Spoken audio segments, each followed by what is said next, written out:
नमस्कार. मी Kamal Jadhav. Cook with कमलमध्ये तुमचे स्वागत आहे. मी आज तुम्हाला चिकन मोमोज करून दाखवणार आहे. ते अगदी सोप्या पद्धतीने करून दाखवणार आहे. ते सगळ्यांना आवडतात.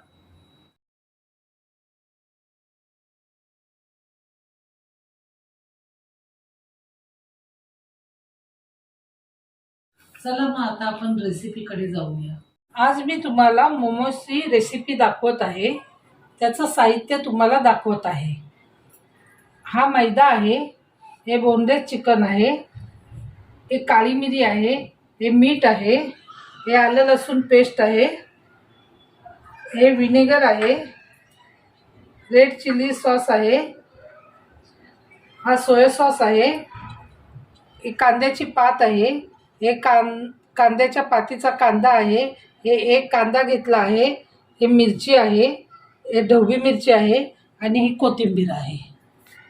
हे बोनलेस चिकन आहे. हे मी तुम्हाला मिक्सरमध्ये बारीक करून दाखवत आहे. हे बघा, हे बोनलेस चिकन मी आता मिक्सरवरती ग्राइंड केलं आहे. आता पण मी हे थोडंसं बॉईल करून घेणार आहे, कारण आपण कधी मोमोज खाल्ले तर जरा कच्चापणा त्याच्यामध्ये वाटतो, म्हणून हे मी जरा तेलामध्ये फ्राय करून मी नंतर मोमोज करणार आहे. हे बघा, आता मी जरा कढई ठेवली आहे आणि हे जरासं वाफून घेत आहे.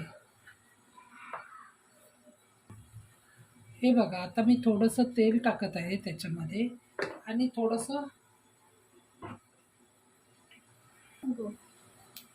आता मी अद्रक लसूणची पेस्ट थोडी टाकत आहे.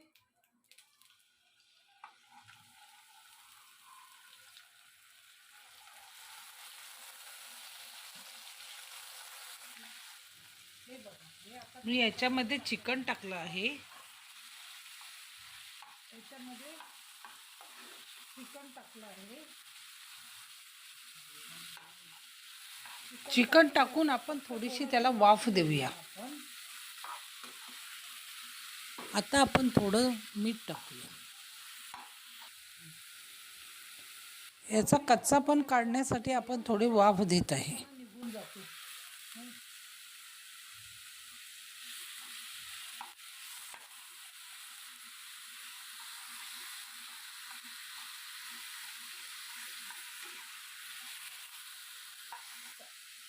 थोडंसं मीठ टाकून देऊया आपण त्याच्यामध्ये आणि त्याचा कच्चापणा आपण काढून टाकूया, कारण ते कच्चं असलं तर मग ते मोमोज चांगलं लागत नाही.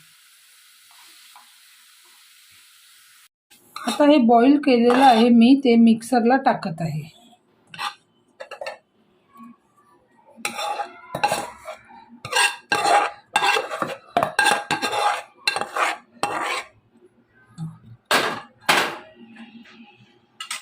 आता मी चिकन बॉईल करून घेतलं आहे, ग्राइंड करून घेतलं आहे आणि आता त्याच्यामध्ये सगळं फिलिंग तुम्हाला टाकत आहे. ते बघा, आता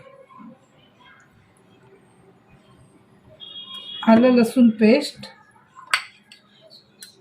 सोया सॉस 1 चमचा, रेड चिली सॉस 1 चमचा, विनेगर 1 चमचा, काळी मिरी पावडर 1 चमचा, सगळ्या भाज्या, हे ढोबळी मिरची, या साध्या मिरच्या, कांदा आहे, हे कांद्याची पातीचा कांदा आहे, हा कांद्याचं पात आहे,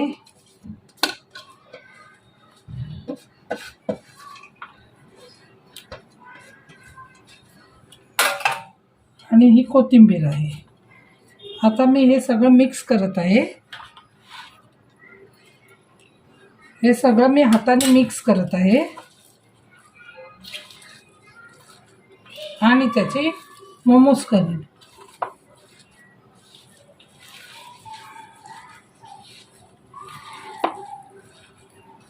आता आपण मोमोजचं पीठ मळत आहे.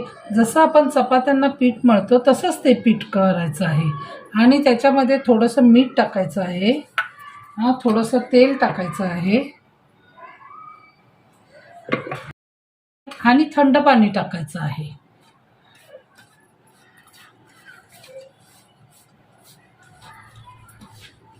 हे बघा,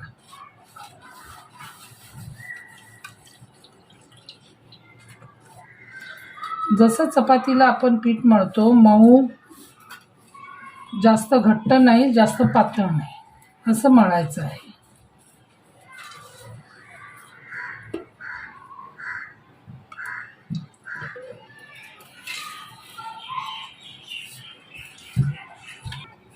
हे बघा, आता पीठ आपलं मळलेलं आहे.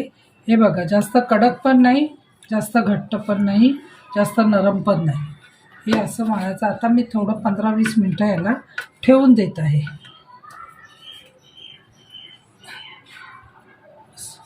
आता ते दाखव. हे बघा, आपलं पीठ किती छान झालं आहे. नरम पण नाही आहे आणि कडक पण नाही, मध्यम आहे. आता याचे गोळे आपण तयार करूया. हे बघा, आपण आता पिठाचे गोळे केले आहेत. आता आपण मोमोज करायला तयार होऊया. हे बघा, आता आपण मोमोज करायला तयार करूया. मोमोज आधी एक चपातीचा गोळा लाटून घेऊया, छोट्या पुरी एवढा, आणि त्याचे मोमोज. हे बघा, आता आपण याच्यामध्ये सारण घालून घेऊया.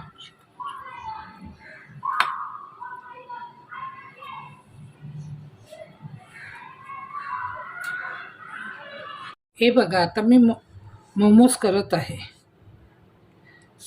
काही नाही, साडीचा आकार आहे. निर्या टाकतो ना तशा आपण निर्या टाकत जायच्या. हे बघा, असं असं साडीचा निर्या काढतो तसं आपण निर्या काढत जायच्या. आणि आता हातात उचलायचं आणि त्याला ते आतमध्ये टाकून त्याला फोल्ड करायचा. हे बघा, हां,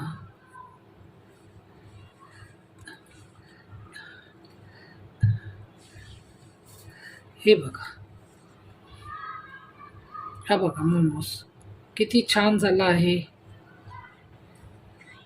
आता मी तुम्हाला दुसरा मोमोज करून दाखवत आहे. हे पहा, अशा साडीच्या निर्या कसं घालतो तसं त्याला हे करायचं. आणि आता त्याला हातात उचलून त्याला असं हे करायचं. हे बघा, असं. हे बघा, हे बघा, आता सारण त्याच्यामध्ये भरलं मोमोजचं. आता आपण त्याच्या निर्या काढून घेऊया.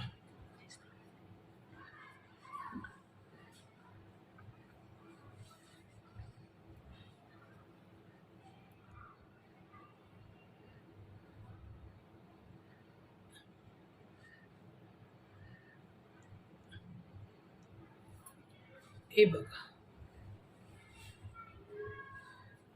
किती सुंदर मोमोज झालेला आहे. मोदकासारखा मोदकाचा आकार दिला आहे. किती सुंदर झाला आहे बघा. हे बघा, आपले मोमोज किती छान झाले आहेत. ते मी आता वाफवायला ठेवते. बघा, आपण कढईमध्ये पाणी ठेवलं आहे बॉईल करायला. आता त्याला कढई आलं आहे चांगलं. आता आपण त्याच्यात तेल लावून मोमोज ठेवूया. चांगल्यापैकी तेल लावायचं आणि त्याच्यामध्ये मोमोज ठेवूया. हे बघा, हे बघा, आता मोमोज त्याच्यामध्ये आपण ठेवत आहोत.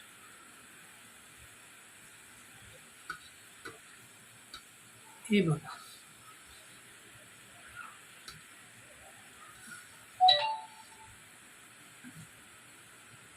हे बघा,